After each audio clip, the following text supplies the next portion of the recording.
This video shows you how to set up the STELR equipment so that you can generate electricity using wind energy. For this experiment, you're going to need the STELR wind hub. The hub has 12 sockets around the edge in which you insert the wind vanes. So we've got 3 different sizes of wind vane.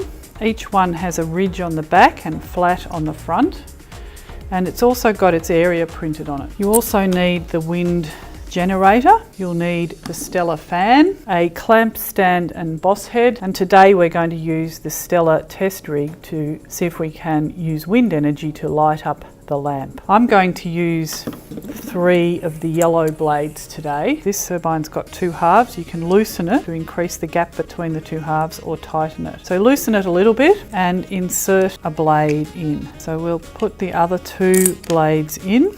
I'm clicking that in, making sure it's going right in.